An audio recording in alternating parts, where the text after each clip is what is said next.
All right, man. Thanks for letting me in your car. Yeah, of course. Is there any reason that you chose this particular Corvette? I wanted very specifically a piece of GM history, and that's what this is. Because this isn't just any ordinary Corvette. Spoken like a true Corvette owner. Well, yeah, it's only one of 6,749. More than some exposed wiring. We have a lot of exposed wiring, and somebody honking at us for sitting and looking at the exposed wiring when we have a green light. Oh my god, the way the body lines extend, even when you're in the cabin, it's cool to sit in this car and see the hood extend out in front of you. Yeah, you never ever forget what you're driving in this car. It's so wonderful. Now there's a C3. Yeah, those are 69s. Very nice. Very nice cars. Very clean. But you know what? This one has more personality. I think so too.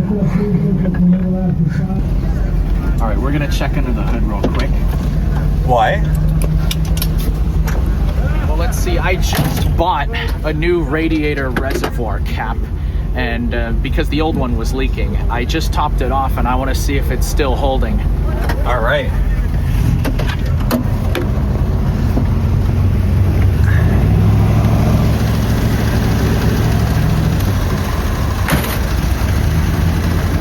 Yeah, no leaks.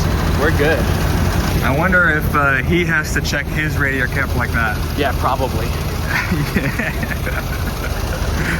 Now, you know, I've always been more of a German and JDM guy. Yeah. But Joseph over here is an American car enthusiast. Yeah. What are we looking at today, Joseph? This is a 1982 Corvette Collector Edition.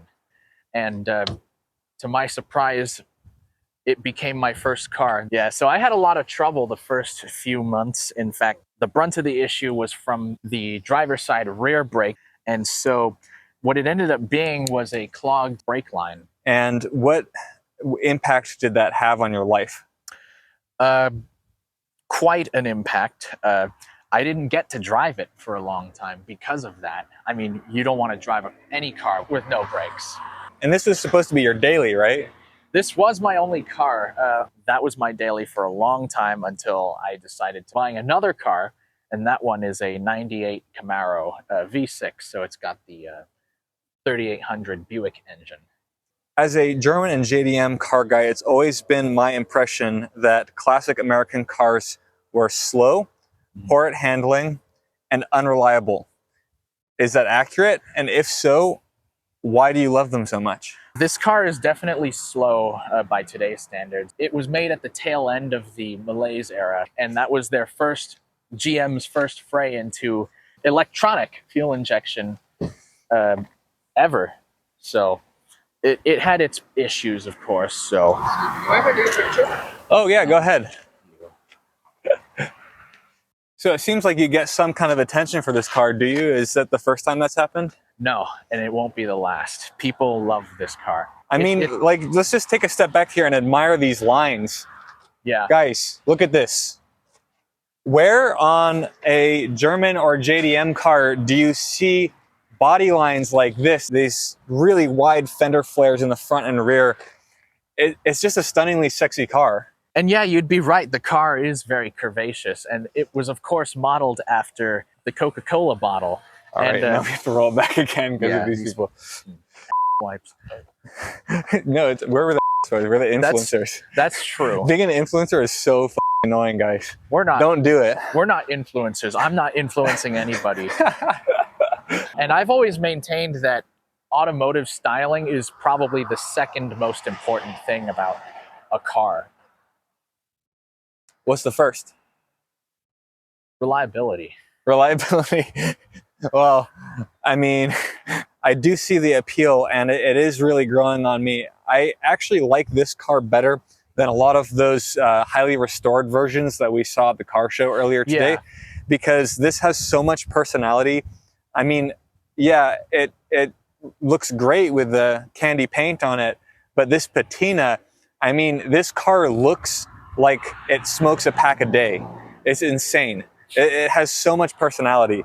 I mean, that just owes to the fact that it sat for so long. I mean, the worst thing you can do to any car is to make it sit I agree. That's one thing that I appreciate about both the Porsche and Corvette communities is that unlike Ferrari, people actually value putting miles on their car. Yeah, Porsche is kind of going more that Ferrari direction of people like collecting them and looking at the mileage and trying to keep it low, trying to not drive their cars.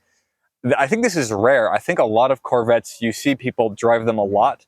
And I think you should do the same with Porsches. I think you should do the same with any car that you buy, unless you're putting it in a museum for some reason, which I respect as well. But if it's a car that you're buying to own, drive it as much as possible. Yeah. Things can just break by sitting there. They don't break by being driven necessarily. And you guys have to see this interior. I mean, like, can you imagine buying this car as your first car, getting in it? This is your first car that you own. It has gauges that look like this. It has a steering, like, the thing is falling apart, but then the outside of it is like the most insane thing that you have ever seen. I can see that driving this home would be electric. Yeah. And you have to slam the doors, by the way. So I'm not trying to be disrespectful to your car. No, you it's have fine. to. It's American. It can take it. Yeah. It's very hard to put into words exactly the feeling you get when you purchase not just maybe your first car, but your first enthusiast car. Yeah. Well, especially if it's both, you know what I mean? That's true. Yeah. So what is the weirdest quirk or design choice on this thing? You know what? When these cars were new, why isn't this opening? Oh, you guys are in for a treat. It's special stuff in there. Look at that. Jarum filtered cigars. I noticed that earlier, and that just gives so much aura to this car. Yeah, and you know what? The cigarette lighter works. So yeah. I can smoke a stogie in here. It doesn't smell like you have. Maybe it just airs out so easily because yeah. Full disclosure, it's still a full pack. I bought the pack like maybe a year ago. It's just there for aura. Literally, just aura cigars in the glove compartment. So what were you saying about the weird quirk? So when these cars were new, the glove box was actually not a glove box, but an 8-track cassette rack. So you would open it, you would open the glove box door, and inside would be these racks, and there would be where you would put your 8-track tapes and cassettes. I took those out because I actually want to use my glove box for glove box things. So what was it like trying to daily this thing? The driving experience itself is okay. The overall comfort does leave something to be desired, just owing to the fact that it doesn't have an interior. Not everything is totally secured. I get a lot of rattles and vibration, hardness sounds. So you said that there's a lot of sounds in this car while you're driving. What sounds are normal and what sounds scare you? One sound that does worry me is the driver's side front shock. That shock has been leaking since the day I bought it. It has never made any egregious noises until very recently. And maybe they're not so egregious, but I hear like a which is the gas escaping the charged cylinder. Now, I butchered that because actually they're oil-filled. Okay, yeah. So that's the oil escaping the shock. Yeah. Yeah. Okay. Well, that sounds really safe, comforting. An interesting fact that I learned recently about collector editions is that GM offered unlimited availability for these. So they only made as many as people ordered. So. That's not how my idea of collector's editions work, because when you have a collector's edition of like a European car or something like that, it's usually like they make 2 of them, and then the only people who buy them are like assholes who just keep them in a garage and never drive them. Hey, Porsche, take a note here. Unlimited production, right? Sell your cars for MSRP, keep those dealers in check, make as many cars as people will buy. When you make more cars and you sell them to more people, you make more money. The I think we're getting into the weeds here. yeah, We should be focused more on this Corvette. We're talking a lot about other cars. We're talking about Ferraris. We're talking about all this other shit. This should be a podcast at this point. We've been recording for 31 minutes. that's so true. How is the handling on this car compared to your Camaro? What year is your Camaro? It's a 98, but 98. the Camaro is not a handler.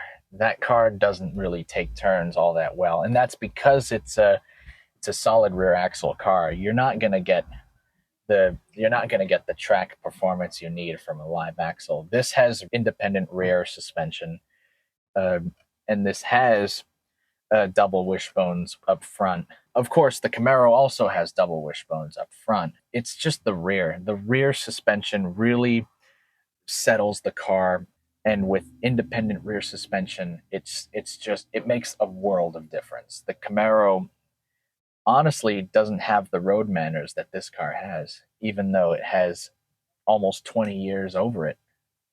So what's the final verdict? If one of our viewers is thinking about buying some like clapped out C3 with like wiring exposed and paint rotting off and like everything falling apart, should they pull the trigger and get it? Is it worth it? This car is worth it. It is. And I can see why. I think he's converted me, because at the start of the video, I was thinking, I have my Porsche that I take to the track. But honestly, I can see the appeal. Do you? That's what cars are all about. They're about expressing yourself. And this car is me. If I was a car, I think I would be this car. Yeah? Yeah. If he was a car, he would be this car. I think that's a good point to end the video. Yeah, I agree.